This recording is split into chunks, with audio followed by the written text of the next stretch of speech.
Good evening friends. कई दिन से सोच रहा था कि एक छोटा सा ब्लॉग जरूर बनाऊंगा जिसमें अपनी ज़िंदगी का सारा सारांश 2-3-4 मिनट की वीडियो में आपको बताने की कोशिश करूंगा।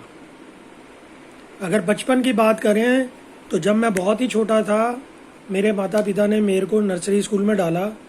नर्सरी और केजी अपर केजी जो भी है मैंने किया, जबकि उस समय ये बच्चे सीधा फर्स्ट क्लास में ही एडमिशन लिया करते थे। उसके बाद फिर मैंने फर्स्ट क्लास में एडमिशन लिया, लेकिन क्योंकि मैं पढ़ाई में अच्छा था दूसरी और तीसरी क्लास मैंने एक ही साल में कर लिया। फिर मेरे बड़े पैटर्नल अंकल थे, उन्होंने बोला नहीं नहीं ऐसा गलत है, 2 साल में एक साल में 2 क्लास करना ठीक नहीं है, तीसरी क्लास दोबारा कराओ। तो मैंने तीन जो क्लास था वो 2 बार किया।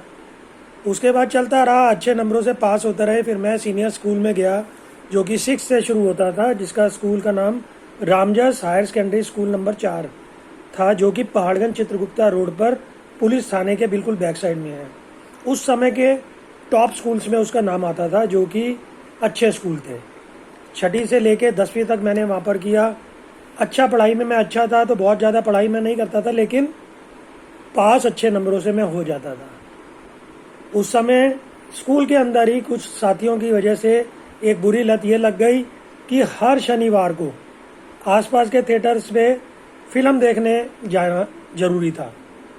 तो हम 3-4 लड़के थे, हमेशा स्कूल के पीछे दीवार के साथ एक पेड़ था, वहाँ से कूद कर भाग जाते थे। और शनिवार को क्योंकि थिएटर में भी बच्चों को स्कूल ड्रेस में अलाउ कर देते थे, हम शनिवार को शीला, खन्ना, इम्पीरियल, नाज, अल्पना ऐसे थिएटर्स पे मूवी देखा करते थे। कई बार कनॉट प्लेस के कुछ थिएटर्स है जिसमें रीगल, रिवोली, प्लाजा, ओडियन, इन पे भी फिल्म देखा करते थे। फिल्म बहुत सस्ती होती थी। अगर बालकोनी की टिकट भी लेते थे तो 4 रुपये 80 पैसे से ज़्यादा टिकट नहीं होती थी, लेकिन 4 रुपये 80 पैसे भी हमारी एक हफ्ते की जेब खर्ची होती थी। तो हम ज़्यादातर 1 रुपये 25 पैसे या 2 रुपये 30 पैसे की टिकट लेके मूवी देखा करते थे। और मूवी देखने के बाद अपने घर चलाए जाया करते थे, बस्ता टांग के। घर वालों को मतलब इलम ही नहीं होता था कि ये पिक्चर देख के आ रहे हैं या स्कूल से आ रहे हैं। ऐसा बहुत साल चलता रहा। 10वीं के बाद फिर हमने अपना रेजिडेंस शालीमार बाग में शिफ्ट कर लिया। तो रामजस स्कूल को मेरे को 1 साल तो यहाँ से अप डाउन किया, फिर उसके बाद मैंने अशोक विहार के ही एक स्कूल में एडमिशन ले लिया। 12वीं तक वहाँ पर मैंने पास किया। 12वीं के अंदर में एक बहुत बड़ा घपला हो गया।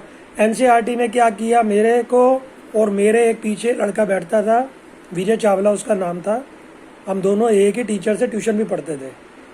तो उसके 100 में से 17 नंबर मैथ्स में आए और मेरे 22 नंबर आए। हम दोनों मतलब फेल हो गए मैथ्स में। हम मैथ्स के टीचर के पास गए, मैंने कहा कि हमारा तो पेपर बिल्कुल सही गया था, 80 नंबर से ज़्यादा आना चाहिए, अभी क्या है ये 22 नंबर आ गया है। तो कहता भाई तुमने नकल मारी होगी तो उस वजह से उन्होंने आपको फेल कर दिया। खैर उनकी बातों को अनसुना करते हुए हम सीधा सीबीएसई के अंदर चले गए और हमने रीचेकिंग के लिए पेपर दोबारा खुलवाए, जिसका उस समय 25 रुपये चार्ज लगता था। 1 महीने के बाद हमारा रिजल्ट आया, तो जो विजय चावला जी थे उनका 73 नंबर्स आए और मेरे 87 नंबर्स। हम लोग बहुत खुश हो गए कि चलो अब तो डिस्टिंक्शन मार्क्स आ गए और अच्छे से एडमिशन मिल जाएगा। लेकिन समय जब बुरा चल रहा होता है ना, तो हर काम बुरा ही होता है। इतने नंबर अच्छे लेने के बावजूद भी दिल्ली के सभी टेक्निकल इंस्टीट्यूट्स के एडमिशन बंद हो गए। अब क्या करें?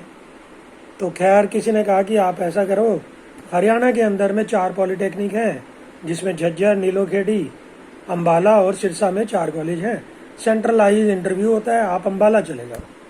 हम अम्बाला चले गए क्योंकि हमने 12th के बाद एडमिशन लेना था, तो हमें 10% मार्क्स और भी ज़्यादा कंसीडर किए गए। मेरे 76.8% मार्क्स थे, तो वो 86.8% पीसीएम ही मेरा काउंट किया गया और मेरे को मैकेनिकल इंजीनियर मिल गई। मैकेनिकल इंजीनियरिंग करते करते 1 साल हुआ था, किसी ने कहा कि यार दिल्ली में भी आपका ट्रांसफ़र हो सकता है। हमने कोशिश करके दिल्ली में ट्रांसफ़र के लिए एप्लीकेशन लगा दी। करीब 32 बच्चे थे, सब दिल्ली के लिए एप्लीकेशन लगा के आ गए। 3 महीने के बाद हमें वहाँ से एनओसी मिल गया कि आप दिल्ली जा सकते हैं। बड़े खुश थे कि अब हम अपने घर से कॉलेज करेंगे, और दिल्ली के कॉलेज में तो बड़ा लिबरल था, हमारे अम्बाला के कॉलेज में तो स्कूल और कॉलेज में कुछ खास फर्क नहीं था। दिल्ली आए तो दिल्ली के पूसा पॉलिटेक्निक में गए कि हमारे को वहाँ से NOC मिला है और आप हमें एडमिशन दीजिए। उन्होंने कहा हम आपको एडमिशन नहीं दे सकते क्योंकि अब मिड ऑफ सेशन है, तो आप ऐसा करो बोर्ड ऑफ टेक्निकल एजुकेशन में जाओ, अगर वो हाँ करेंगे तो हम आपको एडमिशन दे देंगे। तो ITO के ऊपर राउज एवेन्यू में डायरेक्टर ऑफ टेक्निकल एजुकेशन था, जिसकी डायरेक्टर उस समय शीला दीक्षित जी थी। शीला दीक्षित ने साफ साफ मना कर दिया कि मैं कोई बाहर के बच्चों को दिल्ली में एडमिशन नहीं दूंगी। अब तो हमारा दिमाग खराब हो चुका था क्योंकि ना तो उधर के रहे ना इधर के रहे। खैर तत्कालीन प्रधानमंत्री इंदिरा गांधी जी थी और ये बात सन 83 की है। उनके साथ जो हादसा हुआ नवंबर 84 में हुआ था। तो हमने कोशिश करके इंदिरा गांधी जी से मिलने का सुबह का टाइम ले लिया। सुबह 7 बजे इंदिरा गांधी जी लॉन में सभी लोगों से मिलती थी, तो हम भी वहाँ पहुँच गए। हमने अपनी दुविधा बताई कि ऐसे ऐसे हमारा एडमिशन का ये कलेश हो गया। तो उन्होंने कहा ठीक है। उन्होंने जो उनके साथ एजुकेशन के लोग थे उनको बोला कि इनके मामले को गंभीरता से लो और इनको जल्दी से जल्दी जो भी है जवाब दो, कोशिश करो कि इनका एडमिशन जहाँ ये चाहते हैं वहाँ हो जाए। इंदिरा गांधी जी के कहने के बाद कौन मना करता। तो खैर शाम को हम उनसे दोबारा मिले जो टेक्निकल एजुकेशन थे। तो लेटर आप ये देखो इंदिरा गांधी कितना फास्ट काम करती थी। शाम को डायरेक्टर ऑफ टेक्निकल एजुकेशन में शीला दीक्षित जी के पास लेटर आ गया था कि ये जो 32 बच्चे हैं इनको जिस कॉलेज में ये चाहते हैं उस कॉलेज के लिए एडमिशन के लिए इनको भेज दिया जाए। और हमारा एडमिशन हो गया। हम तो इंदिरा गांधी जी के चरण धो धो के पिए हैं, ऐसा उन्होंने काम कर दिया। खैर हमारा 2 साल निकल गए, फाइनल डिप्लोमा मिल गया। उसके बाद हमने नौकरी शुरू कर दी और ज़िंदगी बड़े मज़े से चलती गई। तो ये मेरा पहला ब्लॉग है। हो सकता है कि मैंने कुछ गलती भी बोली होंगी, लेकिन आप उसको ज़्यादा ध्यान से मतलब अपने ध्यान में न डालें। दूसरा ब्लॉग, अब मैं 21 साल का हो चुका हूँ। 21 साल के बाद की स्टोरी जो है ब्लॉग नंबर 2 में आपको दिखाऊंगा। धन्यवाद।